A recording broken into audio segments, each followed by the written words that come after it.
My father recently married a girl named Amanda, his former student.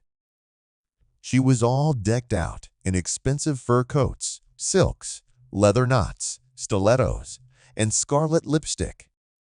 Her elegance and charm were undeniable, and she held herself with such confidence that she was hard to miss. I was very happy for my father, because to have such a woman at his advanced age was an achievement. I even envied him a little, because my wife, Michael, is wonderful, but Amanda was something else entirely. She had a magnetic presence that seemed to draw people in, and I felt both impressed and a little awkward in her company. The more time passed, the more often I began to visit my father and Amanda. She would spend time with me, and we would have nice conversations. Amanda had a knack for making you feel like you were the center of her attention, and our conversations often made me feel strangely uplifted. My mother, Elaine, completely ignored my father and his new wife. Apparently, she was still jealous, even though Amanda showed up 2 years after their divorce. Elaine had always been a proud woman, and I think the fact that my father had broken up so easily with someone much younger really hurt her. I also visited my mom, but much less often. It was obvious that she was still trying to come to terms with everything that had happened, and her bitterness was palpable during our brief visits. One day, my father asked me to fix the faucet in their apartment, as his hands were not what they used to be.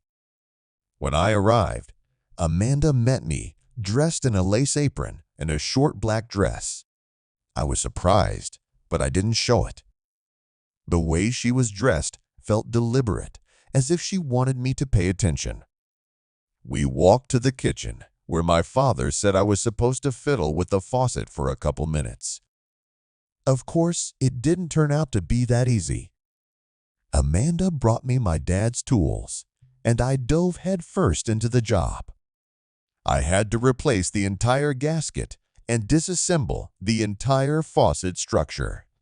I decided to replace it completely, just in case, and bought a new one ahead of time. The job took longer than I expected, and Amanda stayed close by and watched me the whole time. Afterward, Amanda opened a bottle of wine, and I started on the food. She didn't eat, just held the wine glass, watching me. There was something intense in her gaze that made me feel uncomfortable. I admit, I felt like a rabbit in front of a boa constrictor. She asked if anyone was waiting for me at home. I hesitated to answer, feeling the weight of her question. I got up from the table and stood behind her back. I stopped eating, and her hands moved to my shoulders, massaging them. Her touch was both gentle and firm, and I couldn't help but feel a mixture of anxiety and desire. I asked what she was doing, and she giggled playfully, answering vaguely, "You're very tense. You need to relax." Her hands moved lower, running their hands over my ribs. I turned to her again with a question. "What are you doing?"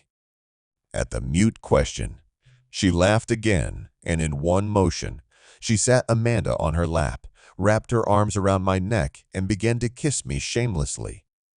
Before I knew it, her nimble fingers were undoing the buttons of my shirt. There was a sense of inevitability to what was happening, as if we'd both tacitly agreed to cross that line long before today.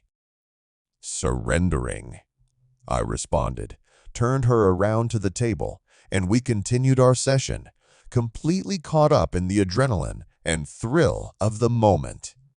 We finished just before my father returned, leaving us both breathless and flushed. I quickly tried to pull myself together, adjusting my clothes and pretending nothing had happened, while Amanda adjusted her dress and smiled slyly at me.